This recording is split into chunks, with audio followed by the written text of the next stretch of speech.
Folks, I'm sorry. I was sitting over talking to folks, and they said, you're almost on. I said, okay, that's fine. They said, you're almost on. I said, okay. I figured somebody's going to come up and introduce me. They said, it's 5 minutes after. Well, am I supposed to go up there? Yeah, just go. So here I am. Glad to be with you folks tonight. Do a lot of this stuff, do a lot of speaking, and I told some of the organizers down here, it's just really neat to be walking around. This atmosphere, I don't see this often, so I don't say this just everywhere I go. In fact, I don't know if I've ever said it. But you guys just seem to be really electric and interested, and I think that's a great group here to start. And we're discussing the greatest topic in the world tonight. I mean, J.P. Moreland's, he's a really good speaker, and it's a good, he's a good guy. He's just a little bit of disadvantage. He doesn't have the best topic in the world, so we have an advantage in here.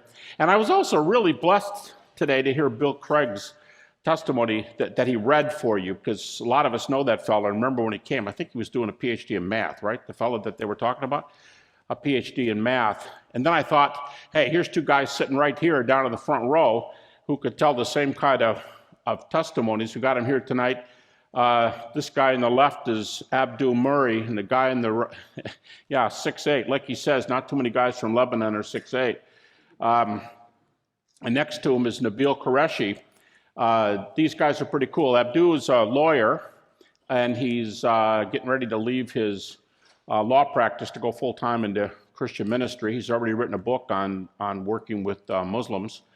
And Nabil Qureshi is an MD, and he's done an MA at Biola in apologetics. He's doing another MA in New Testament from Duke, and plans to do a PhD. One of those alphabet soup guys. But what's neat about these two guys is they were both just Muslims just a little while ago, a few years ago. They both come to Christ. They both debate regularly, are into apologetics big time, both writing books. Abdu's already got a book out.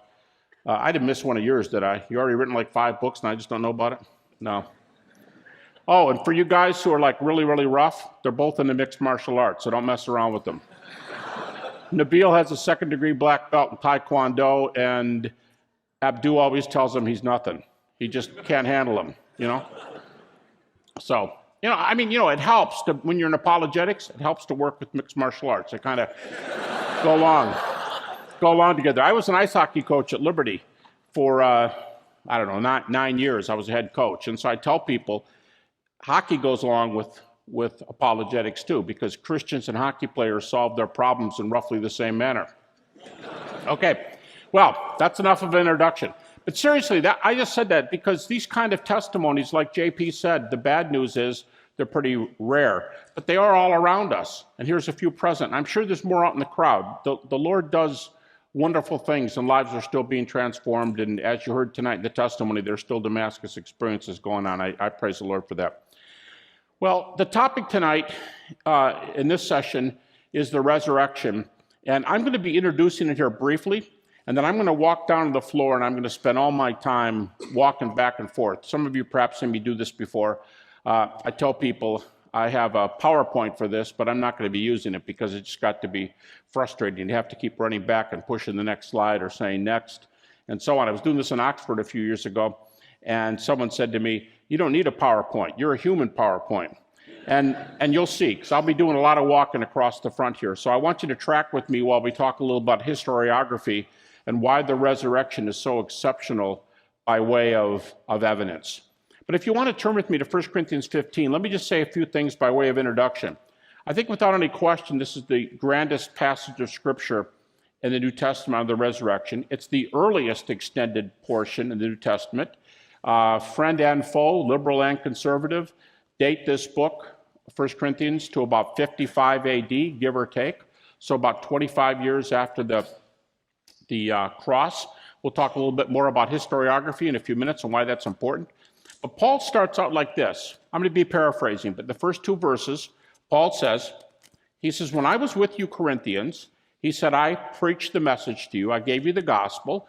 And what you do with the gospel, basically, he doesn't say determines where you spend eternity, but he says what you do with the gospel determines whether or not you're saved. And he said, that's what I preached. I gave you the gospel, and the question concerns your response, your life response, your faith response, your response to data. Now, if I were writing this out, I'd have an endnote right here, and I'd say that whenever Paul defines the gospel, and the places where the gospel data are defined is usually in Paul's epistles or the book of Acts. And the gospel data, whatever else is mentioned in the vicinity, these three doctrines are always mentioned: deity, death, resurrection of Jesus. Now, we often say death, burial, resurrection. But actually, the New Testament doesn't mention burial. I mean, it does in the Gospels, but when it's telling the gospel later, it's mentioned several times, but it's not mentioned all that often. Deity, death, resurrection is always mentioned, are always mentioned. And then Paul says, what have you done with this? What is your stance vis-a-vis this data? And in verse 3, he says, I gave you what I was given as of first importance. I gave you what I was given as of first importance. The material I'm giving you, two important things. I passed on material that I heard from others. And secondly, this is the most important thing I can tell you. This is of first importance because it concerns the gospel. Now, let me stop here for a moment, talk a little bit about my methodology, a little about historiography, and then we're going to go down and do the walking and talking for the rest of this. By the way, at the time of the end, it takes me a little while to do this. We're done at 9:30, but I've been told that there's nothing else going on in here, and we can stay a little bit longer if you folks want to stay for Q&A after it's over. If you need to get up and go, or you told somebody you'd meet them at 9:30, no offense whatsoever, just get up and leave at 9:30. But if some of you want to stay around, especially some of you who consider yourself skeptics or questioners, you want to talk, I think there's some microphones around. We'll just see how that goes. I won't go any longer than 9:30 with the lecture itself. I might even end a few minutes early, but just feel free to stick around if you want to ask some questions or hear other people ask questions. Okay, I spent 10 years more than 10 years actually, but 10 straight years as a skeptic and a questioner. I was raised in a German Baptist church in Detroit, Michigan. I hope I don't offend anybody from Detroit here, but I think Detroit's a great place to be from. And good place to watch hockey, but good place to be from. And when I was growing up, I actually, sports came into it a lot, because I played football and I played hockey, and I spent my afternoons playing sports, and at night, I would get back to my doubts. And I'd always be concerned with, where did I leave off the night before? Is there any basis for Christianity? Now, some of my friends got concerned about me. My parents got concerned about me. I did wander in my beliefs. I wondered what else was true. I came very close to becoming a Buddhist. In fact, sometimes I think I kind of went over the other side. I came very close to that way of thinking.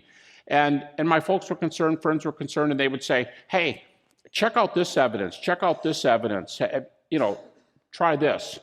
And I went through this, try this, examine this, and I rejected almost everything I saw. In fact, during that time, I debated Christians. I told them they had no basis for believing the Bible was inspired. They got angry at me. One guy wanted to fight one time. This is Detroit, so it was a rough atmosphere. But I was really, really interested in truth. In fact, this is not the guy who wanted to fight. Another guy came up to me. This guy was big. He's like Abdu here, and he walked up to me in college, and he said, this when I was having my doubts, and he said, I hear you don't believe the Bible's the Word of God. And I said, you're right. And he looked down at me, and he said, man, you've got 7 demons in you. And he turned and walked away. And I thought, demon, fight. Okay, maybe the demons are better. We'll see. But that's where I was at that time. And I didn't mind. I wasn't trying to get Christians to give up their faith. But I realized now I was begging for somebody to show me answers if there were any. And when people would say, well, check this out. Look at archaeology. Look at the reliability of the New Testament. How about fulfilled prophecy? How about this? And I kept thinking, wow, there's some things here worth studying, but Christians just can't close the circle. They just can't complete the argument. And then it occurred to me that if Christians were right about the resurrection had something that other potential evidences did not have. There's good data. It's historical, self-defeating to deny history. Science cannot even deny history because science has to make use of historical conclusions to do science. And I thought, well, in principle, You got some good building blocks here, but I just don't know if this argument can close the circle. So because I was of a skeptical mindset and did not accept things at face value from Scripture, I started working on a methodology that I now call the minimal facts method. I developed in my doctoral dissertation at Michigan State University. I should stop and see where I am before I think about, okay, do they hate Michigan State around here? Okay, we're in the West Coast. I probably can say that I'm okay.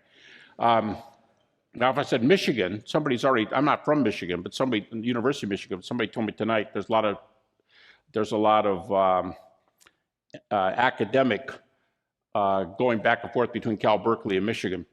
But at the time, I don't like Michigan either. Sorry, man. I mean, University of Michigan. Yeah, he's going to stand up in a minute. He's going to want to do something. But I went to Michigan State and I developed this methodology of working in the resurrection. Here's the way I started doing it. I sort of thought like this. If this book is the Word of God, it's like, duh, well then Christianity's true.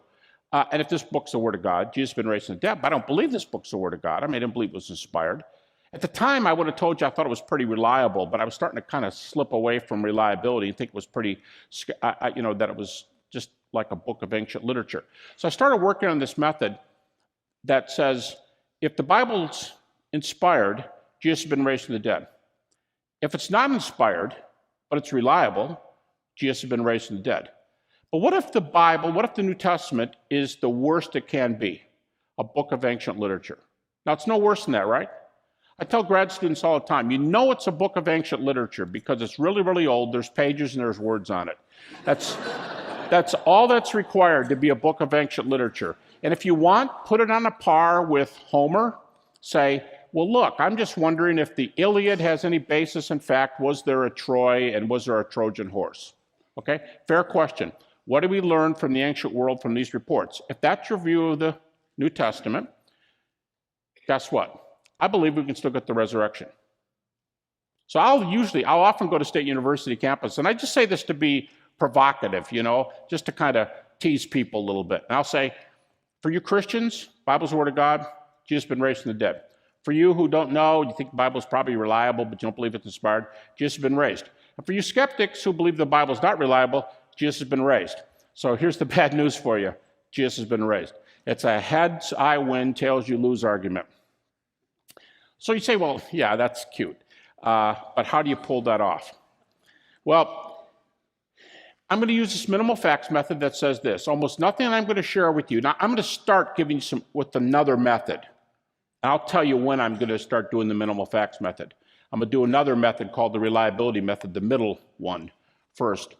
But what I'm going to do when I get to the minimal facts portion is I'm going to use texts that scholars allow, skeptical scholars, no matter how skeptical they are. Atheists, that's fine, be as skeptical as you want. I'm only using data from scholars who know the field. By that I mean somebody with a terminal degree, peer-reviewed publications, have a position where they work in this area. That's criteria we use. When you go to a medical doctor, when you go to a lawyer, when you go to somebody else, you want somebody who's a specialist in your area who's going to give you the best possible advice and fix you up with whatever you need.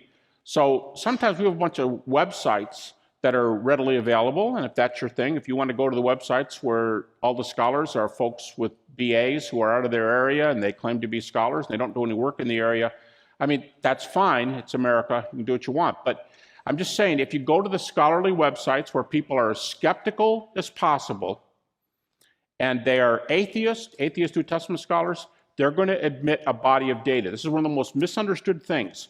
Skeptical scholars will allow you to use the New Testament. In fact, if you don't use it, they will, because they think there are some worthwhile passages. That's the only thing I'm going to use is their data. And my thesis tonight is going to be, if you take a skeptical look at the New Testament, use the data they allow, there's enough data to show that Jesus was raised from the dead. That's my approach. Now, that much on methodology, a couple things about historiography. And while I'm doing that, I'll step down here. When you do historiography, you ask about whether an event occurred in history. There are certain criteria. Let me tell you real quickly a little story that you'll get the point, how this works.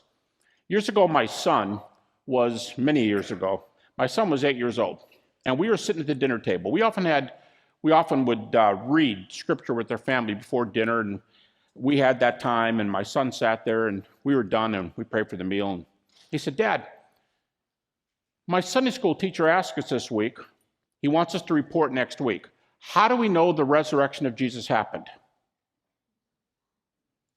And I said, "Rob, how do you know George Washington was the first president of the United States?" He goes, "Come on, Dad. I asked, how do you know if the resurrection of Jesus happened?" I said, "No, Rob, I'm being serious. How do you know George Washington was the first president of the United States?" He stopped and goes, "You read books." And I said, "What kind of books?" He's 8 years old. And he goes, "I guess you'd want to read a book from somebody who knew George Washington." Okay? What kind of a person who knew George Washington so we just kind of worked on this for a few moments, and we thought, if they were there, especially if it was enemy testimony, someone who hated George Washington, hated what he stood for, but he believed he was a courageous person, or he was a good military leader, or something like that, or, anything like that would be really, really helpful. And he said, when he finished, he goes, "Okay." In other words, when you ask about the resurrection, you do history. And I don't know, probably because we're in the middle of a meal, he just went, "Okay." And he never asked about resurrection. And I kind of forgot about it, and he kind of forgot about it, and we kept eating. And about a week later, he got home. We were at dinner again, and I said, "Hey, how did that go with your Sunday school teacher asking how we know Jesus was raised from the dead?" He said, "Yeah, he came into class, and he said, 'How do we know?' And I put my hand up, and he said, 'Rob?' And he said, 'How do you know George Washington was the first president of the United States?'" This is a true story. And the teacher went, "What?" And then he goes, "Oh, wait a minute. You're Habermas's kid, aren't you?" So, it's not hard. It's not hard to put some of these things together. You do resurrection like you do historical data, and you're not pulling any punches. You're not like inventing spiritual history to prove something. I'm going to be using facts the way the critics use it tonight, okay? So I'm going to start down here. I'm going to start with the timeline, because two of the most important things we could do in history is to get early eyewitness data.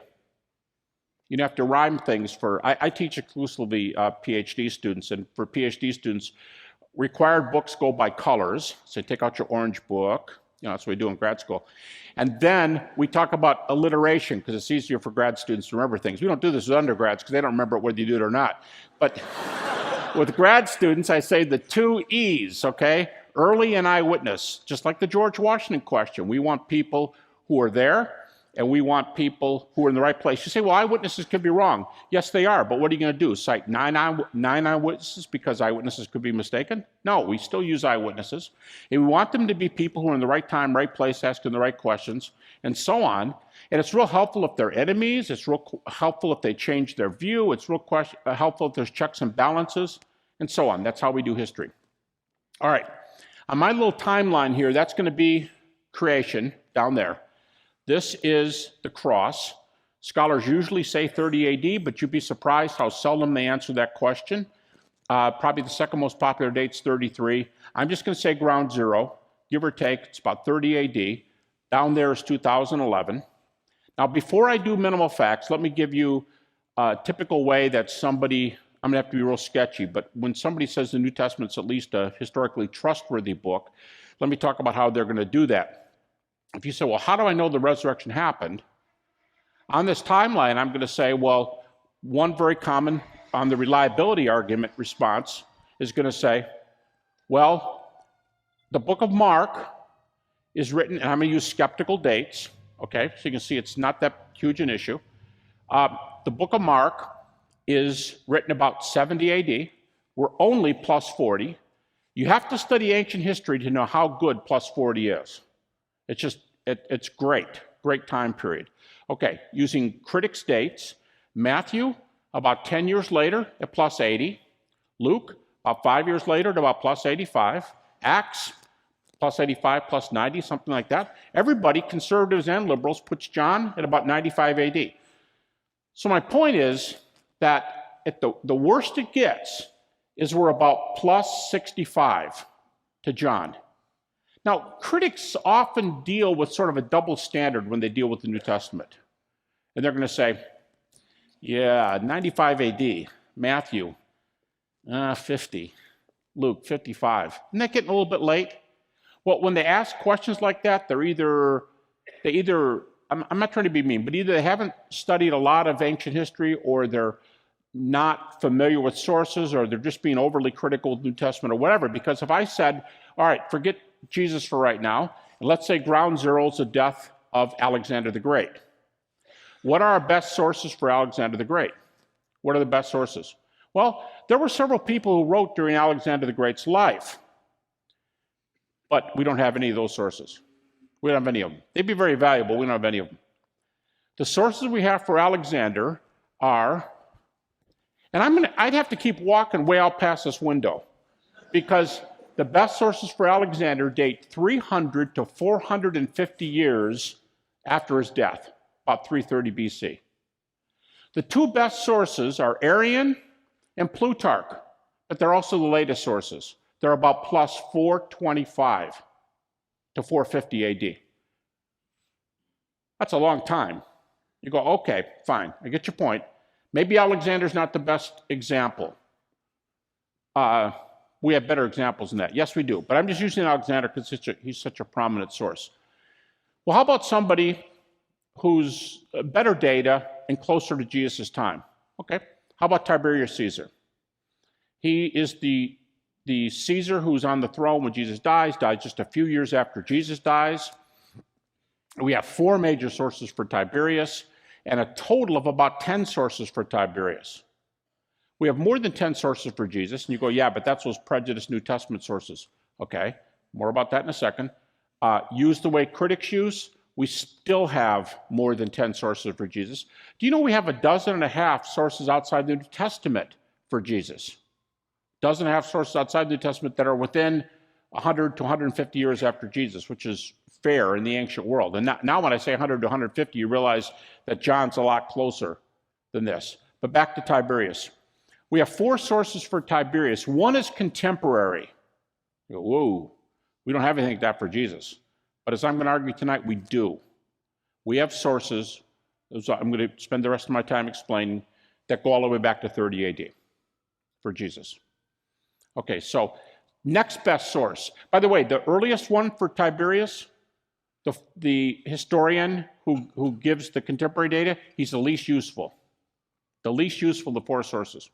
The best source for Tiberius is Tacitus. And Tacitus, if that's Tiberius down there, ground zero, Tacitus, we'd probably be 2/3 of the way up the pews here. Because Tacitus writes, sorry, that's the last guy. Tacitus is going to, if that's John, Tacitus is going to be about here. Tacitus writes about 120 AD.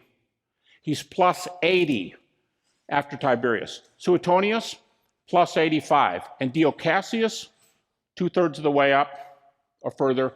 Dio Cassius is plus 180 from Tiberius.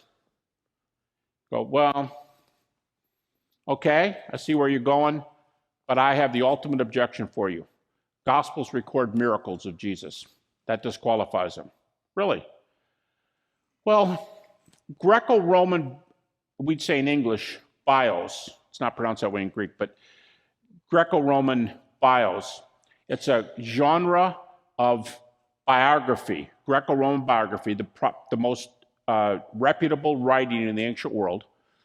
We have, say, the father of history, so-called Herodotus, all the way through such names as Thucydides, and all the way up to Livy and Julius Caesar himself, and I already gave you some names, plenty, but we also have Tacitus, Suetonius, Dio Cassius, and so on. These guys write bios, and almost every Greco-Roman source includes miracles, prophecies, portents. Livy, probably second only to Tacitus for his reputation as a Roman historian, Livy records the founding of Rome by Romulus and Remus, the boys who were raised by a wolf, hundreds of years before his earliest source. Well, that's obviously false. But we do doctoral dissertations on this material, and it's fair to use this material and start. You go, well, I don't trust any of it if there's miracles. Or if there's miracles of Greco-Roman sources, is not a rival to Christian miracles. Then you've got to ask the question of which miracles are evidenced.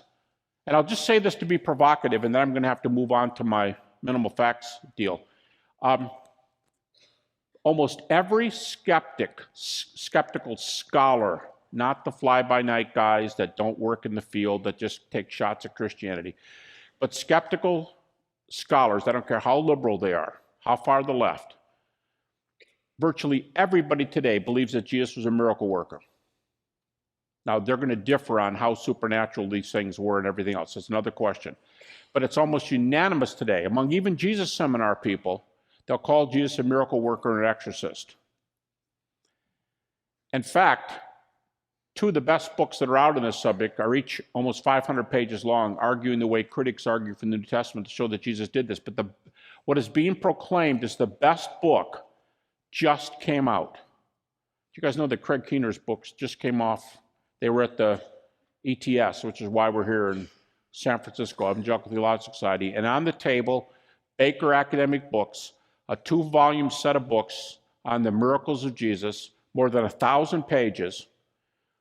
Ben Witherington, who's teaching somewhere here tonight, excellent New Testament scholar, Ben calls it the best thing ever written on the miracles of Jesus.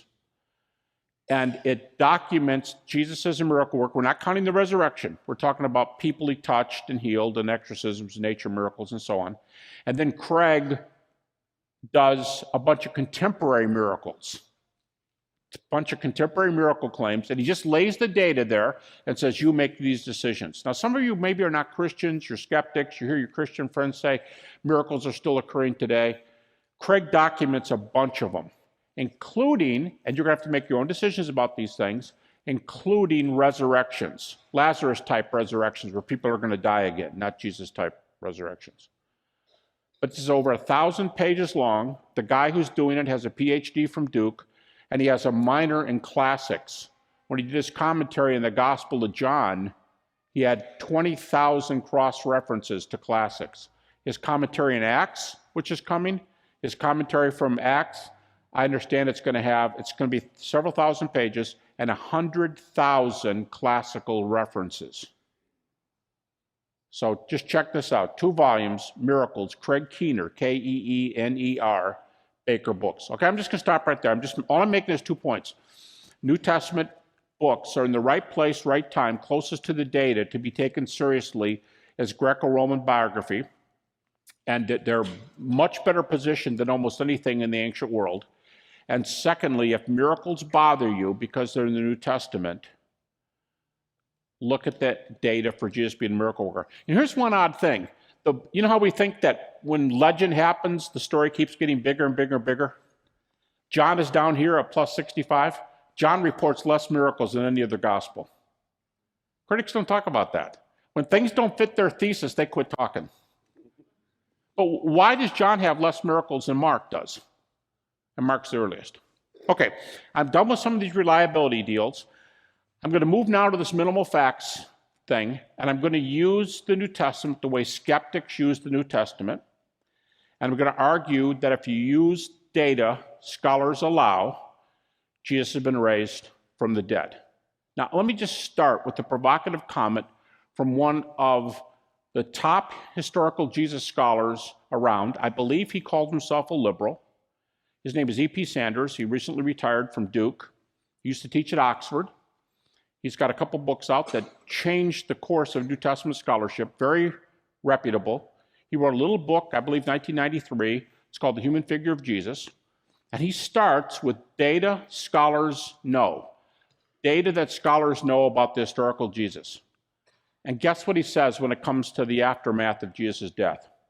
He's telling you what scholars believe today, what critics believe. And he says, scholars agree that after his death, Jesus appeared to his early disciples.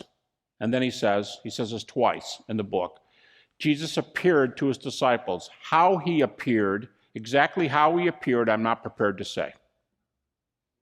But twice he says, my point is, he's not even giving his view. He's telling you what the consensus of scholarship is today. And he says, Jesus appeared to his early followers. Skeptics concede that much? Well, I've got an article on my website. You can check it out, GaryHabermas.com. It's underneath the Articles tab. It's an article published in the Journal for the Study of the Historical Jesus, which is a critical journal. It's interesting. I'm an evangelical. When I sent them the material, they called me and they said, you want us to consider this for publication, right? Yeah. A little embarrassed to tell you this, but if you knew what our journal was about, you'd know we don't publish things on resurrection because we think that Jesus' life ended on Good Friday. Do you still want us to consider your article? I had a little egg on my face because I hadn't read their précis on what their journal does. It was just Bill Craig said to me, he goes, hey, you want to publish this? Man, it'd be a coup if you got into the Journal for Study of the Historical Jesus. Why don't you send it to them?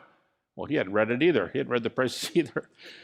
They said, we don't take articles in this, but do you want us to send it out to our readers? You know, we don't want them. But I said, why, to keep a stiff upper lip, right? Yeah, send it out. See what they say. All right. A few months later, he said, hey, do you mind if we hang on to this a little bit longer? I know we've had it pretty long, but we're still considering it. Yeah, go ahead. Called me a few months later, and they said, guess what?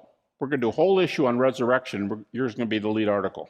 Now, here's what's interesting. I'm an evangelical, right?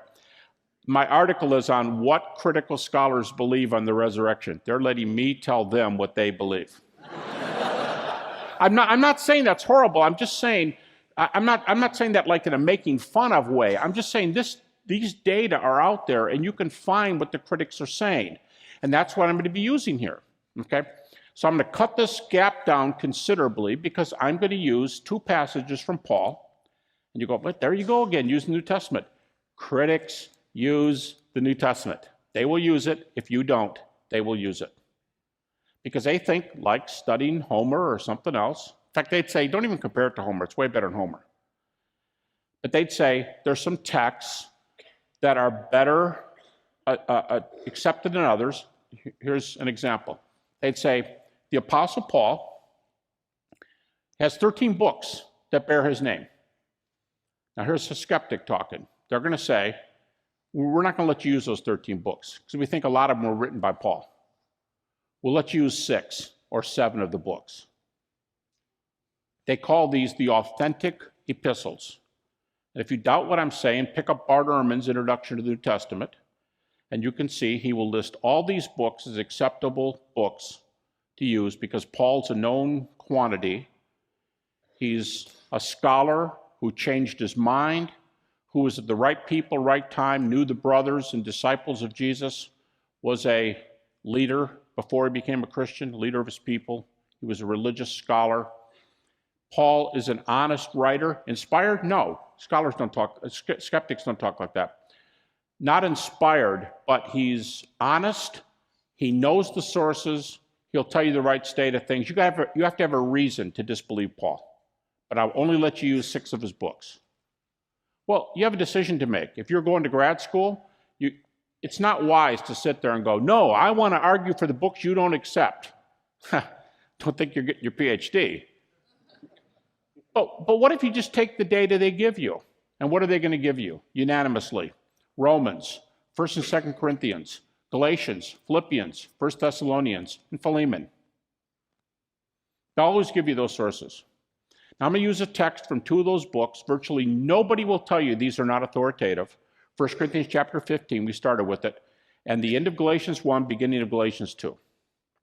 Those 2 texts. All right, where are we on our timeline?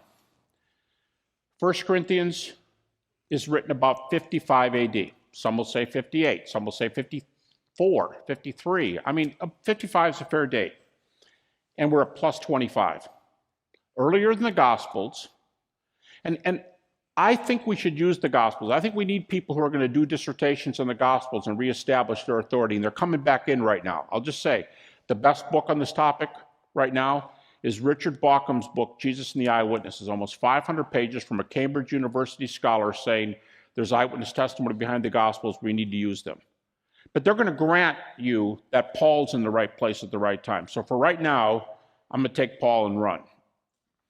1 Corinthians 15, Paul started, just to remind you again, Paul says, When I came to you, I gave you the gospel. This is the gospel I preached.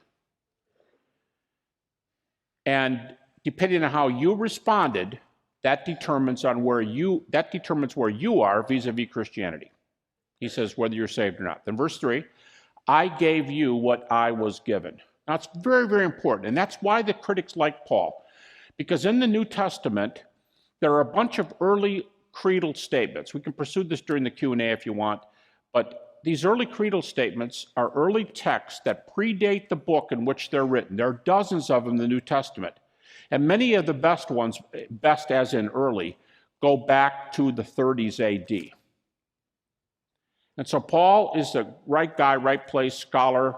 He knows the disciples and brothers of Jesus. He's checked out the sources, as you'll see. And he says, I gave you what I was given. This is when he wrote it, a mere plus 25.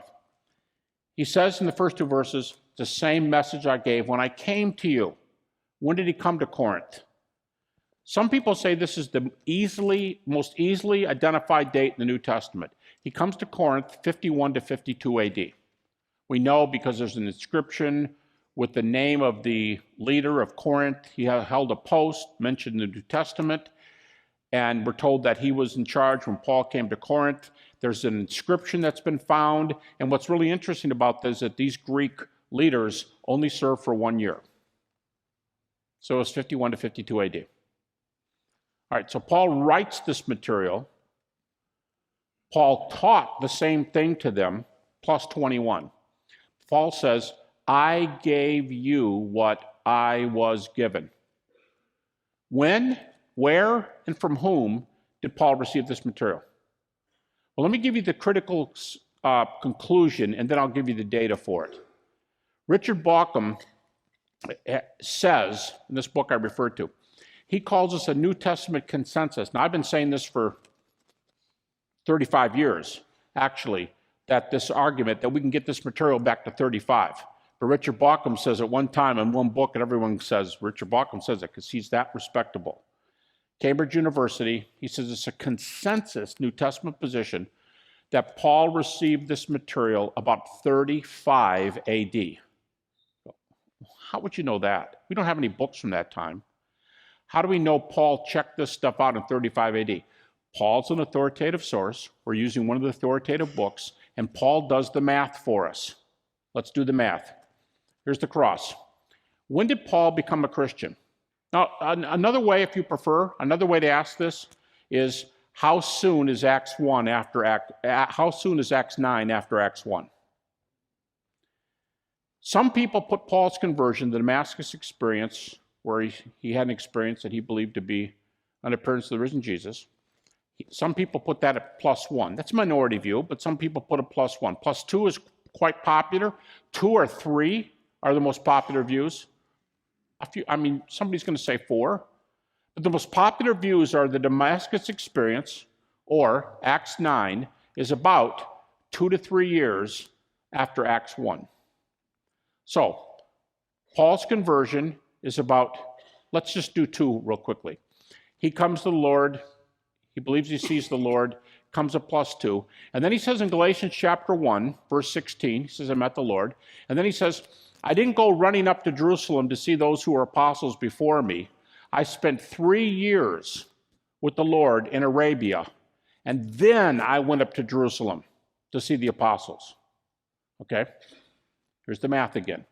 If Paul comes at +2, he spends 3 years with the Lord and then goes up to Jerusalem at the end of 3 years. 2 + 3, 5. Well, I think Paul's conversion was +3. Okay, good. +3, goes with Jerusalem, 36 AD, +6. And so Bauckham says consensus view that Paul comes up. And you can get a whole list of guys who say that he was in Jerusalem a maximum of 6 years after the cross. So this is really, really early. Now, what's this based on? Well, in Galatians 1:18, Paul says, then I went up to Jerusalem after 3 years, and I spent 15 days with Peter and James, the brother of the Lord.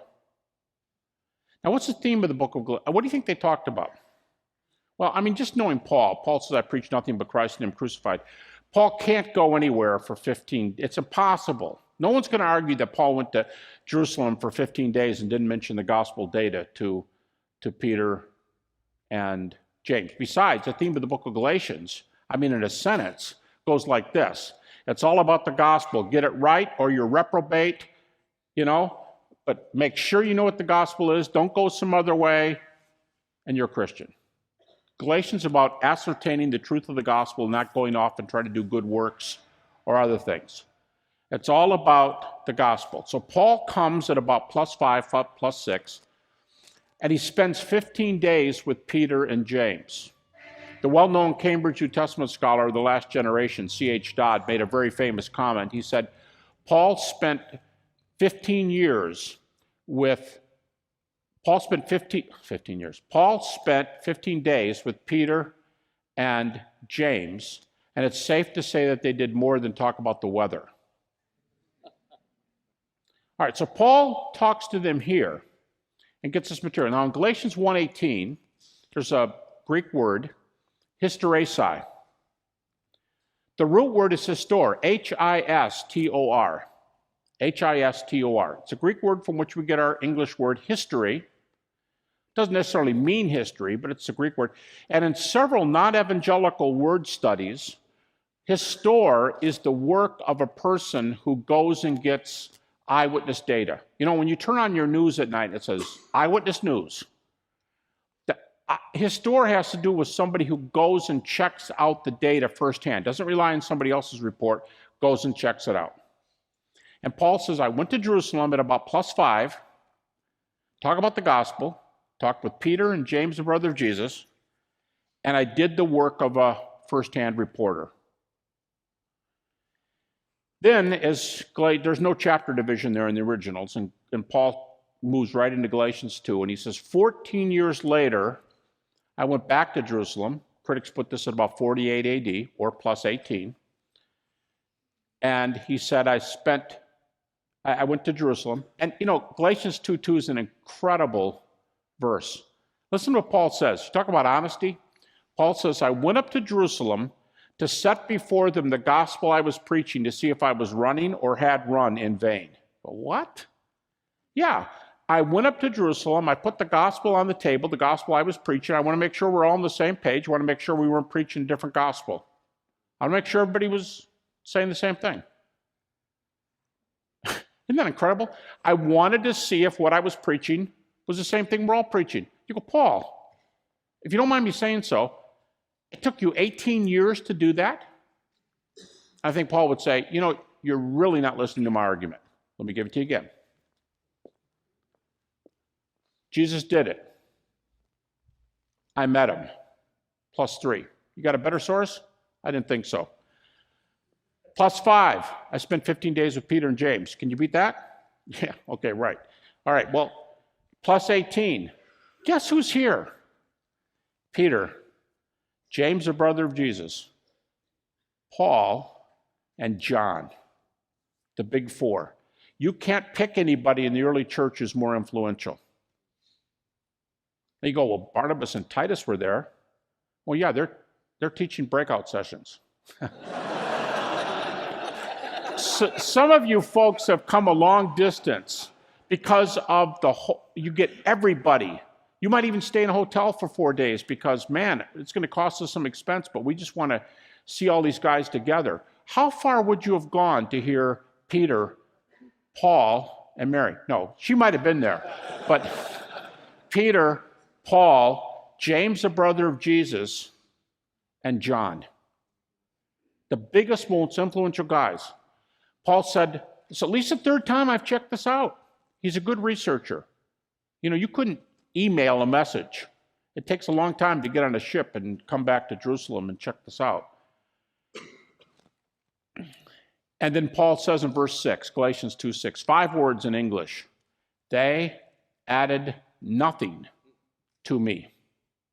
I set before them the gospel I was preaching, make sure we're all on the same page, and they added nothing to me. You hear people say today there were multiple gospels going around in the early church. You go, what are your data for that? Well, It's because you Orthodox people destroyed the other heretical books.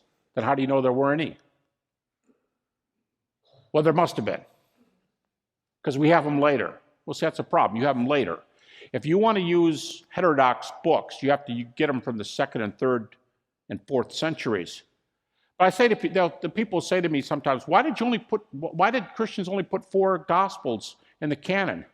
I'll say, sorry, we took everything that was available by 100 AD. That's all there was. See, Paul went back and checked it out, and they added nothing to me. Now that's from the disciples' perspective of proving Paul. Paul says, 1 Corinthians 15:11, talking about the disciples who saw appearances of the risen Jesus, Paul said, whether it is I or them, so we preach and so you believe. Isn't that incredible? So Paul said, I don't care if you ask me, ask Peter, ask John, ask James. We're all going to preach. We're all preaching the same thing. You ever thought about that? Oh, get this. Here's an end note. For those of you who have had, you'd say, well, I'd like to be a minister, or I'd like to do something, but you don't know. My past, I have some things where I'm not proud of some things in my past. Well, think about these 4 people at Jerusalem.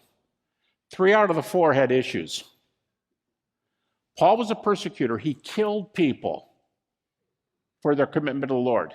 And he's here, and he's a big name. Peter denied his Lord 3 times. He's there. James was an unbeliever. In fact, James 3, the Greek says Jesus' family members thought he was nuts. The Greek says they thought he was beside himself. And they tried to say, come on over here, you're embarrassing us. We got to live here. You're embarrassing us. How'd you have been there when Jesus appeared to his brother, James? Seriously, what would it look like? Jesus goes, bro, it's me. And here's the scars. It's me. What did he do? Did he fall on his knees? All we know is that he was the pastor of the early church because he met the risen Jesus. 3 of the 4 guys had issues, which increases the value of their testimony because they didn't have reason to agree, especially not James and Paul. All right, I'm going to have to wrap this up real quickly, so let me get back here. This is only +5. Don't lose track of what this is. This is only when Paul heard their experiences. Paul knew his, but this is only when Paul heard their experiences. If he heard it from Peter and James, they had it before he had it. And it takes a while to write these texts, to get these texts stylistically. It may be similar today to you got words to a song, but you still haven't made it into a song yet. Because in the Greek, 1 Corinthians 15:3 and following reads like this. Da da da da da da da da da da da da da da. Now, that's not how the Greek sounds, but what I mean is it is in stanzas. It's believed to be in stanzas like that. It takes a while to put it in that form. So this is when Paul hears it. They had it before Paul. It takes a while to put it in that form. And the events are right here. And in fact, the 3 leading scholars today who study this early Christology, the 3 guys, Larry Hurtado, just retired from Edinburgh, James D.G. Dunn, just retired from Durham, and the aforementioned Richard Bauckham from Cambridge. They've just all said recently that coming out of the gate in 30 AD, Christianity could only have survived if there were 2 doctrines from the beginning. It didn't develop down there. These 2 doctrines came out from the beginning, and here's the 2. A high Christology, Jesus was worshipped. A high Christology and the resurrection. If he was resurrected, he died. So you have death, resurrection, and deity of Jesus, the gospel. James D.G. Dunn, who's as influential as anybody in New Testament scholar in studies today, James D.G. Dunn says the latest this material could have been put in that early cadence, da-da-da-da-da-da-da. The earliest this could have been written is 6 months after the cross. So if the cross is 30 AD, the experiences are even earlier, but the material was categorized, put in stanzas, 6 months later. Folks, we have data that go back to the earliest times. Eyewitness, And I didn't do eyewitness the way evangelicals usually do. It's a little harder to go through the Gospels, but we're using Paul. Paul was an eyewitness. Michael Martin, the well-known atheist philosopher who goes after Christians, says we only have one testimony from an eyewitness to a resurrection appearance, and that's Paul. Now, do you want to get upset with him and say, well, there's a lot of other eyewitnesses, or you want to say, let's talk about Paul? See, I mean, he gives you Paul. What makes E.P. Sanders say scholars allow that the earliest disciples thought they saw Jesus? Okay, I'm going to bring this to a close here real quickly and then ask you if you have any questions. Let's go to the end of 1 Corinthians 15, last verse. Paul says a lot of things follow from the resurrection of Jesus being true. Ministry follows. He says, stand firm, because there's nobody has a better message in this. He says, stand firm in the faith. Secondly, he says, your labor in the Lord's not in vain. So be steadfast. Go about your work. In fact, the very next verse, Paul's taken up an offering for poor believers. That's 16:1, 1 Corinthians 16:1. And then he says, back up a couple verses, he says the main thing that's true because of the resurrection is the resurrection of believers. The resurrection of Jesus is linked to almost every area of doctrine in the early church. Almost every area of doctrine. But the one that's mentioned the most, almost 20 times in the New Testament, believers are told that they will be raised from the dead like Jesus. John says we shall see him as he is and we shall be like him. Paul says he'll change our vile body to be like unto his glorious body. Many other texts. And I tell people, if you back up to 1 Corinthians 15, 56, 57, Paul is taunting death. He's taunting death. And he says, death, where's your sting? Grave, where's your victory? He gets this from the Old Testament. But what he's saying is the resurrection's changed the normal order of things, and eternal life is here for those who give their lives to Christ. But Paul is taunting death. Seriously. I mean, he's like, in our language today, I started out by talking about hockey and mixed martial arts and football and so on. Paul's getting in Satan's face, or he's getting in death's face, if you want to say it that way. Because basically what Paul's doing is he's going, you got something on me, death? You're a loser. Seriously. He said, because when he says death, where's your sting? Grave, where's your victory? He's going, you lost. You lost. You lost. Look at the score. I mean, that's what he's doing. And he's saying, since Christ has been raised from the dead, and he knows people, he knows he can be hurt. He gives a list of how many things have happened to him. He knows he can still be hurt. Scholars today call this the already but not yet. Jesus has conquered the strongest force in the universe, death. It's not here yet, but the basis is already done. In fact, those who go on before us, Paul says, they've not died in vain. So that's the difference of whether Christ has been raised from the dead or not. That death has been defeated. Eternity has been ushered in for those, way back to the first two verses, for those who respond properly to Christ. So I'm going to go ahead and stop right here. If some of you folks have to leave, I don't know how long before they'll kick us out. I've heard we have to be out of here at 10 o'clock, and us, the speakers, we've got to go back to San Francisco. The last bus leaves at 10. But until someone kicks us out, I'll stay here. One thing I should mention, I haven't talked much about naturalistic theories, and you skeptics will often say, yeah, but I can give you a thesis that works better with this than resurrection. I'm going to say that the same data the scholars admit are the data that disprove alternate theories. And that's why today, the vast majority of scholars, vast majority of skeptics do not give naturalistic responses.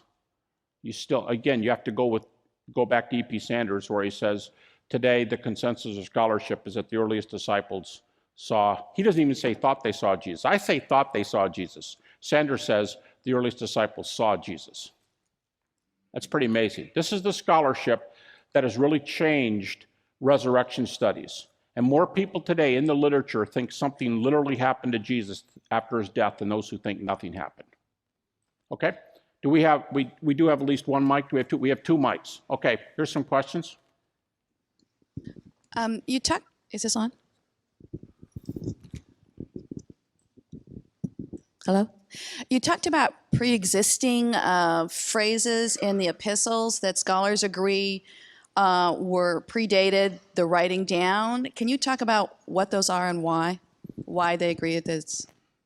Yeah, this is something that hasn't made it into the pews yet in our evangelical churches. In fact, it's not even generally taught in seminary. But in the New Testament, there are a bunch of early statements, and these are different, but roughly synonyms, almost synonyms, would be creeds, confessions, traditions, are what they're called. And you know they're there because, for example, the writers like Paul says twice in the book of 1 Corinthians, I gave you what I was given. That means that's a tradition. That's something he's passing on. Sometimes the New Testament says, here's a trustworthy saying. Or sometimes it says, observe the traditions of the elders. So it tells us that there's something coming that was passed on to him. Let me remind you, too, that Josephus says that what Pharisees did was pass on tradition. Paul was a Pharisee, so Paul's used to doing this kind of research. That's what the scholars did. Remember, JP said Jesus confronted the professors of his day? They taught just the same way we do today, careful checking of tradition and passing on. And you go, well, how can I tell where these are? Well, some of the latest translations, including the one I was using up here, many of the latest translations, I believe the CEV does this, they are starting to put these in verse. You can flip through the New Testament and you can find a lot of them yourself. So scholars have known this. I mean, it's just been a given for probably 30 years. You study these in grad school. And they almost always concern the gospel message. Not always, but they almost always concern the gospel message. So like Paul says, I gave you what I received as of first importance. The other time he says that is the communion passage. Christ died for sins according to the scriptures. I'm sorry, that's this one. But in 1 Corinthians 11, he says, Jesus, the same night in which he was betrayed, took bread, and he broke it, gave thanks. So again, that's about the gospel. That's about his shed blood. So you have to be really good in Greek if you want to do these things, because how they know these things are in the text is that the Greek breaks the syntax of I guess the best thing I tell you, if you folks have written grad papers or research papers and you try to tie your words into a quote from somebody and you can't get the syntax exactly right, that's how they read the New Testament. They're like not syntactically, it's hard to pick them up, but scholars agree where they are. And skeptics are the ones who discovered this stuff. It was not an evangelical enterprise, although evangelicals have been getting into it in the last decade or so. Okay? So despite all this evidence, I guess, why is it that there's still so many theories out there and still so many skeptics? In spite of the evidence, why is it that there are so many people who are still just very skeptical, disbelieving about Excellent this? question. If the evidence is so good, why do people disbelieve? I'll give you a real easy but obvious answer. First of all, study psychology. Seriously, people don't believe what they don't want to believe, whether there's data or not. Christians don't believe things. Christians can be prejudiced the same way like non-Christians can be. We don't believe things. Let's put it this way. If you're a Republican or you're a Democrat and someone tells you so-and-so, you know what I'm saying? You go, I don't care what he said, he's a liar. So first of all, it doesn't make sense. And then when it does make sense, you just call him a liar because you say all those guys lie. So what I'm saying is people don't believe what they don't want to believe. And there's been a lot of studies on the nature of belief. And there's something much more important to us than evidence as human beings. We believe things almost always when they're in accord with what we previously believe. In fact, in a recent secular scientific, but in a recent secular psychological test, one of the people groups in this country who are angriest with God are atheists. Almost 20% of atheists are angry at God, which prompted one fellow to say, this is a great quote, he said, you know something? I don't believe in unicorns, but I don't spend my whole life hating on them. That's a cool response. People don't believe what they don't want to believe. That's all of us. That's Republicans, Democrats, that's wealthy and poor, that's just how we are. And so really, the fact that there's good evidence has very little to do with people, quote unquote, converting, with people changing their views. That's why when Bill Craig got up here and read that testimony today, there are people who study it. And I'm sure Craig Hazen is going to do this tomorrow. You can talk to these two guys right here afterwards who came to Christianity from Islam. I'm going to say out loud, from my skeptical and almost Buddhist leanings, no religion in the world has anything like the kind of apologetics Christians have. Other religious people will debate, but here's how non-Christians generally, there are exceptions, but here's how non-Christians generally debate. If I'm the non-Christian, you're the Christians, here's how they debate. You're wrong. What'd you say? You're wrong. I don't believe that. You're wrong. You're wrong. But here's how they don't debate. I'll give you 10 reasons for my position. They don't do that. They don't have 10 reasons for their position.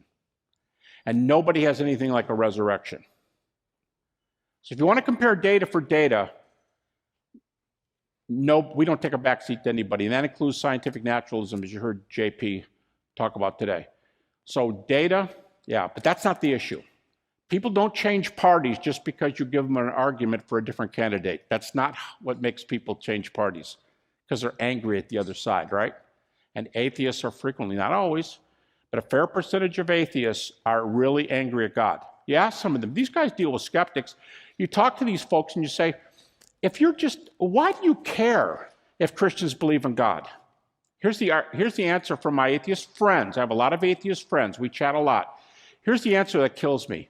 I'm just interested in truth. Well, really, you should be interested in a football game. You know, if all you've got is this life, like Paul says, 1 Corinthians 15, eat, drink, and be merry, for tomorrow you die. Don't waste time trying to change losers. If you don't believe what they believe, watch a football game. Just relax, go out for a steak dinner. I'm not saying this about all of them, but I'm just saying a good number of them, it's not so much truth, it's so much that your beliefs are a threat to them.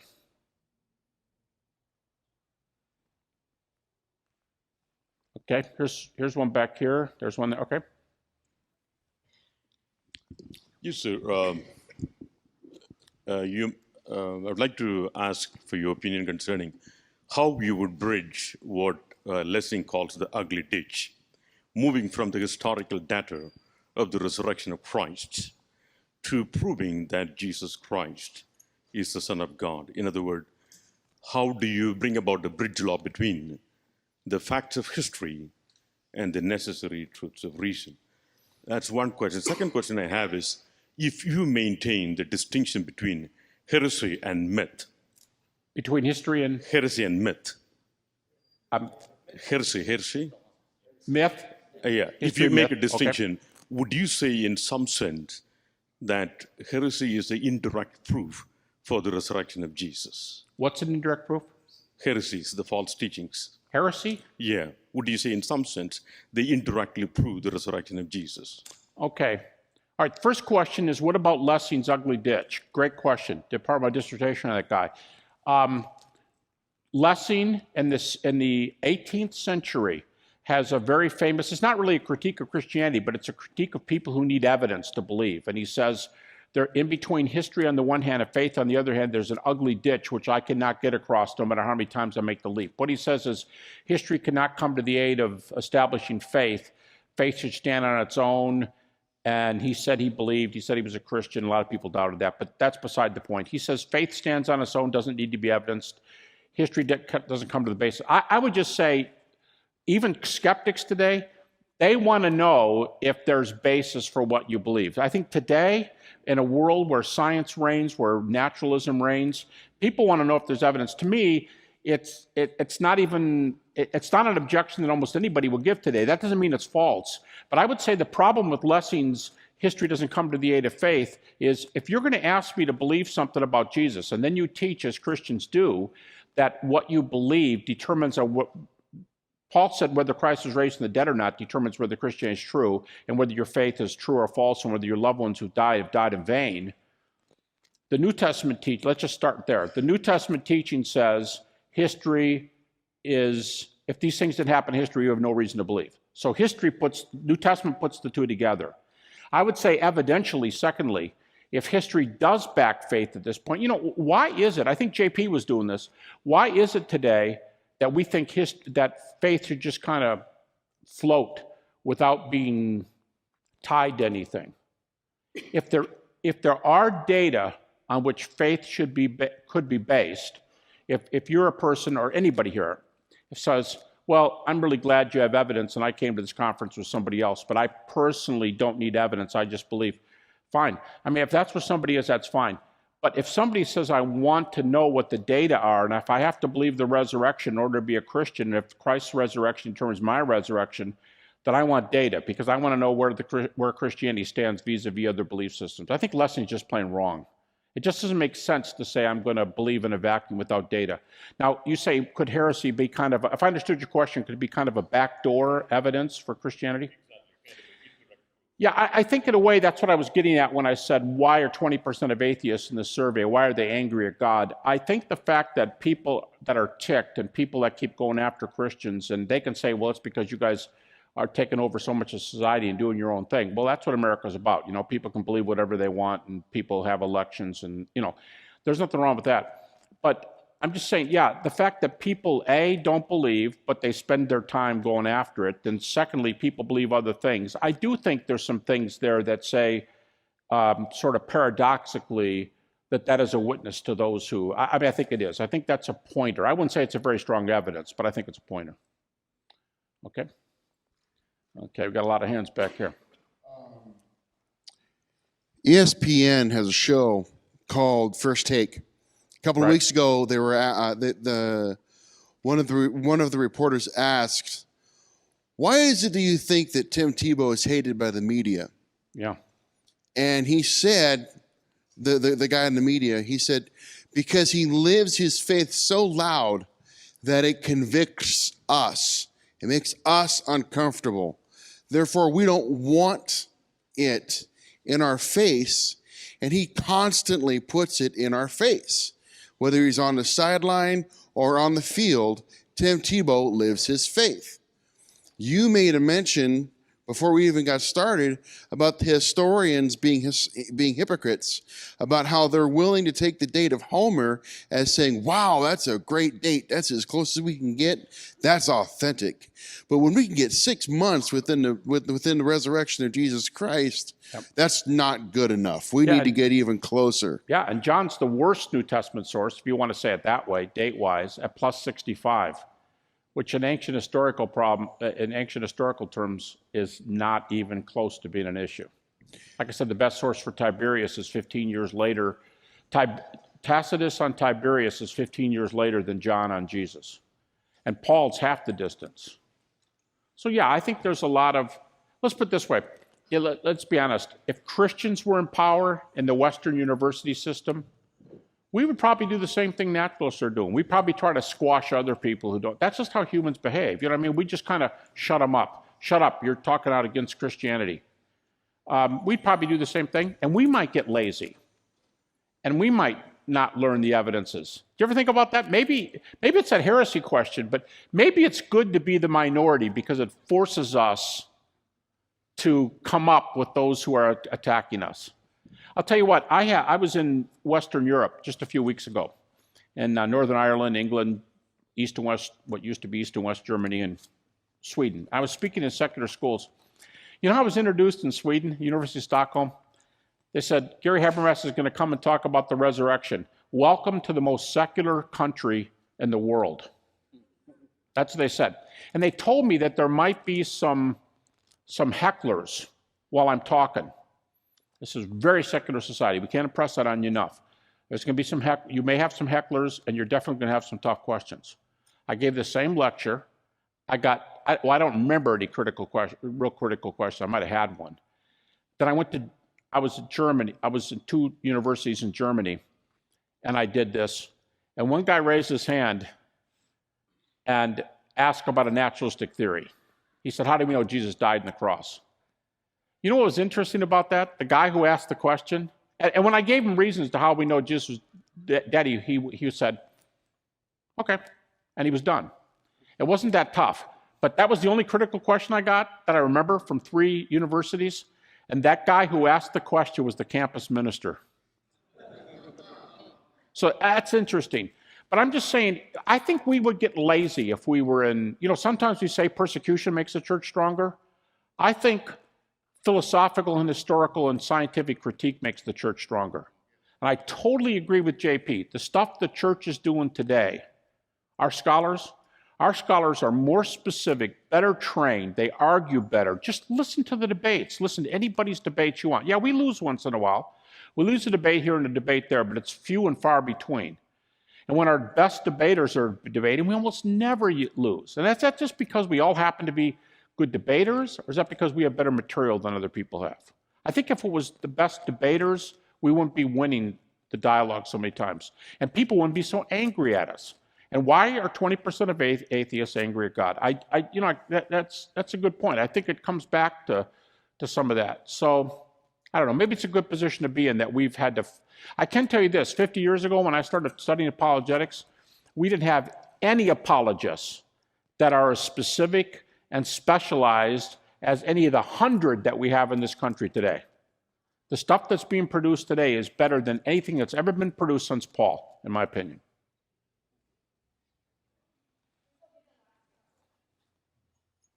Okay. Was that you? Who's that? Yeah, she's the boss, you guys. Yes, sir. So tonight's speech you seem to, I guess, give a reasonable case of how we can show that Jesus's presence after his resurrection to his disciple is actually legitimate through a minimal fact methodology. Right. And I'm just thinking to myself, with the evidence that even the atheistic scholar, or the evidence that you use that the atheistic scholar, I guess, approves of, I wonder what they would respond to what you have argued tonight. Because it seems like, in one sense, somebody could be psychologically stubborn, I guess you could say. Sure. But it seems we like could be like that too. Yeah, it seems like there could be a reasonable doubt with I guess this minimal fact. The most common response you get is something really happened to Jesus, but I don't know what it was. Now, I'm not saying that to make fun of it, but they'll go with you on the data and they can get you to these guys saw something or these guys thought they saw something. But they'll often just say, I don't know what it was. Well, if I'm a skeptic and the data are this strong, I'm probably going to say something like that. I'm either going to say, yeah, something happened. I don't know what it is because I don't want to deal with it. Or I'm going to make up a naturalistic theory. And some of them do that. The only thing is, when they make up naturalistic theories, here's a naturalistic theory. Jesus wasn't raised from the dead. What really happened was fill in the blank. You got to fill in the blank. This is not a naturalistic theory. No way. Miracles don't happen. No way. I don't believe it. Because that counts no more than a Christian saying, well, I believe it. Okay, so we're even. That's not naturalistic theory. But if they fill in the blank and say, here's what really happened, the same data that we're using here go against that theory. And I've had guys say to me in debates, they'll say, I've heard your stuff before, and I know the way you argue, and if I pick a naturalistic theory, you're going to kind of get me in a corner with this, and I don't want that. I'll say, okay, wait a minute. You're a naturalist. Yes. You don't believe the resurrection. Right. You think something natural happened. Yes. Then why don't you tell me what it was? Because that's where you're coming from. I'm a supernaturalist. I'll tell you what I think. God raised Jesus from the dead. So why don't you tell me what you think happened? No, you're just trying to get me in the corner. Okay, here's my point. If our data can get them in the corner, so much the worse for what data they don't have. So, but those are the two ways they might do it. Something happened, I don't know what, and pick a naturalistic theory. But very few people do that anymore. It was way more popular 100 years ago. Okay. Okay. Abigail has spoken. I think we're done.